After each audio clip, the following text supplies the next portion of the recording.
The Zodiac Killer. America's most mysterious serial killer intro. In the late 1960s, a killer began terrorizing Northern California.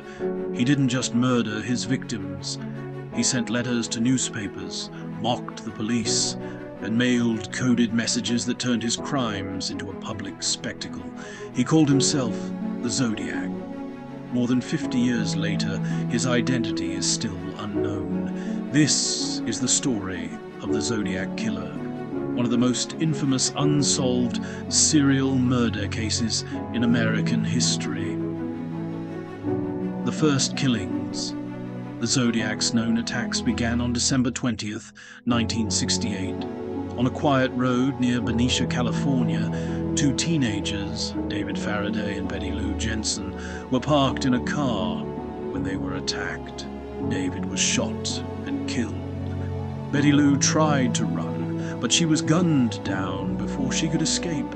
There was no robbery, no clear motive, and very few clues.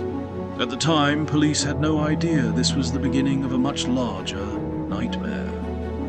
The second attack, on July 4th, 1969, another young couple, Darlene Ferrin and Mike Mageau, were sitting in a parked car at Blue Rock Springs Park in Vallejo. A man approached their car and opened fire. Darlene was killed. Mike survived.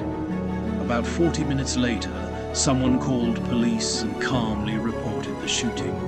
Then he confessed to the earlier murders of David Faraday and Betty Lou Jensen. For investigators, it was the first sign that a serial killer was operating in Northern California. The letters.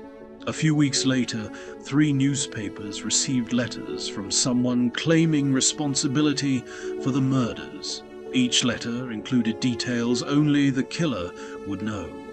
They also contained parts of a coded message. In another letter, the writer introduced himself with a chilling line, "This is the Zodiac speaking." That was the moment the killer gave himself a name. The first cipher was eventually solved, but it didn't reveal who he was. Instead, it showed a disturbing mind obsessed with killing, control, and fear. Lake Berryessa. On September 27, 1969, the Zodiac attacked again, this time in a way that shocked investigators. At Lake Berryessa, college students Brian Hartnell and Cecilia Shepard were relaxing near the water when a strange man approached them, wearing a black executioner-style hood. He tied them up and stabbed them repeatedly. Brian survived. Cecilia did not. Before leaving, the killer wrote dates of previous attacks on the victim's car door, almost as if he were keeping score. Once again, he called police to report the crime himself. Paul Stine. Just weeks later, on October 11th, 1969, the Zodiac struck in San Francisco. His victim was taxi driver Paul Stine. Stine picked up a passenger who shot him during the ride. Witnesses saw part of the crime, and police came dangerously close to catching the suspect. But because of a dispatch error, officers were given the wrong description of the killer. If reports are correct, police may have actually passed by the Zodiac without realizing it. Soon after, the Zodiac mailed a letter containing a piece of Paul Stine's bloody shirt, proving he was responsible. He also threatened to attack school children, sending fear across California. The ciphers and the mystery. Over the next few years, the Zodiac sent more letters and cryptic messages. Some contained ciphers, some mocked police, some hinted at more murders. Authorities officially linked him to 5 murders and 2 surviving victims, but the Zodiac claimed he had killed many more. One of his most famous coded messages, known as the 340 cipher, wasn't solved until 2020, more than 50 years after it was sent. But even then, it didn't reveal his identity. The suspects. Over the years, many suspects were investigated, but the most famous was Arthur Lee Allen. He was considered a strong suspect because of witness statements and circumstantial evidence. But investigators never found enough proof to charge him.